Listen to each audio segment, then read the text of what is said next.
हे दोस्तों, क्या आपने कभी सोचा है कि सूरज के इतना पास भी कुछ जिंदा रह सकता है, जहां तापमान इतना ज़्यादा होता है कि लोहे तक पिघल जाए और वहां कुछ भी टिक नहीं सकता। लेकिन वहां एक चीज़ है जो हर नियम तोड़ देती है। हाँ दोस्तों, वो है 2025 SC79, एक ऐसा क्षुद्र ग्रह एस्टेरॉयड जो सूरज के बेहद पास पहुंचता है और फिर भी जिंदा लौट आता है।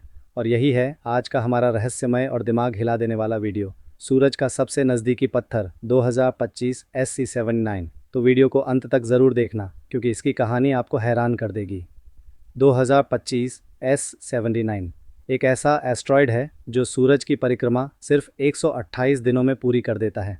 मतलब जो काम हमारी पृथ्वी को करने में पूरे 365 दिन लगते हैं, वो यह पत्थर केवल 4 महीनों में कर देता है। इसकी रफ्तार इतनी तेज़ है कि यह लगभग 1,50,000 किलोमीटर प्रति घंटा की गति से दौड़ता है। सोचिए, इतनी तेज़ रफ्तार और इतनी गर्मी के बावजूद यह पत्थर पिघलता नहीं। आखिर इसमें ऐसा क्या है जो इसे आग का योद्धा बनाता है? जब नासा और ईएसए ने इसकी कक्षा ऑर्बिट को ट्रैक किया तो पता चला कि यह सूरज के बेहद करीब वीनस की कक्षा के अंदर तक चला जाता है और फिर बाहर निकल आता है। वहाँ तापमान होता है 800 डिग्री सेल्सियस से भी ज़्यादा, लेकिन फिर भी यह एस्टेरॉयड टूटता नहीं। वैज्ञानिकों ने जब इसके सरफेस के डेटा को देखा तो पाया कि इस पर कोई रेयर मटेरियल मौजूद है जो हीट को अब्जॉर्ब कर लेता है और वेपराइज नहीं होता। इसी वजह से इसे कहा गया द फायर सर्वाइवर एस्टेरॉयड। अब सवाल उठता है, क्या यह एस्टेरॉयड कभी पृथ्वी के पास आ सकता है? फिलहाल तो नहीं, लेकिन इसकी कक्षा इतनी अस्थिर है कि अगर किसी ग्रेविटेशनल पुल में ज़रा भी बदलाव आया तो यह भविष्य में हमारी ऑर्बिट को क्रॉस कर सकता है। नासा के एस्टेरॉयड ट्रैकिंग सेंटर का कहना है कि अगर ऐसा हुआ तो यह 100 परमाणु बमों से ज़्यादा ऊर्जा छोड़ सकता है। वैज्ञानिकों का मानना है कि 2025 SC79 जैसे एस्टेरॉयड्स हमें यह समझने में मदद कर सकते हैं कि सौरमंडल की शुरुआत कैसे हुई थी। इसकी केमिकल कॉम्पोजिशन शायद यह बताती है कि हमारे सूरज की बाहरी परतों में कौन कौन से तत्व मौजूद हैं।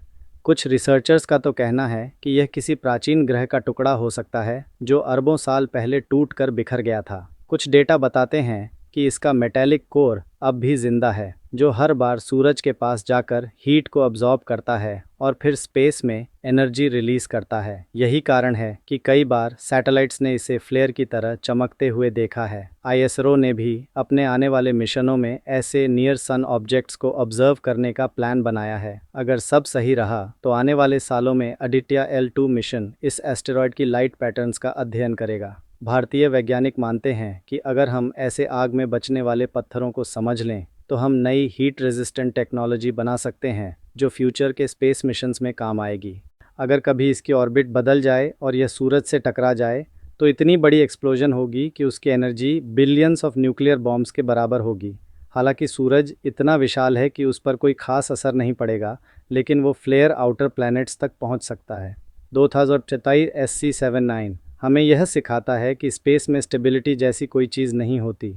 हर ऑर्बिट बदल सकती है, हर दिशा झुक सकती है। यह एस्टेरॉयड हमें याद दिलाता है कि हमारा सौरमंडल अब भी जीवंत है, डायनामिक है और रहस्यमय है। तो दोस्तों, आज आपने जाना एक ऐसा एस्टेरॉयड जो सूरज के सबसे करीब जाता है, आग में जलता है और फिर भी जिंदा लौट आता है। अगर यह वीडियो आपको पसंद आया हो तो एक लाइक ज़रूर करें और कमेंट में लिखें S79 आग का पत्थर, ताकि मुझे पता चले कि आप ऐसे रहस्यमय साइंस वीडियोस पसंद करते हैं। चैनल को सब्सक्राइब करना मत भूलिए क्योंकि मैं हर हफ्ते लाता हूं ऐसे साइंस और स्पेस के नए रहस्य। जय हिंद, और याद रखिए, जहां सूरज की लपटें भी हार जाएं, वहां से भी 2025 SC79 लौट आता है।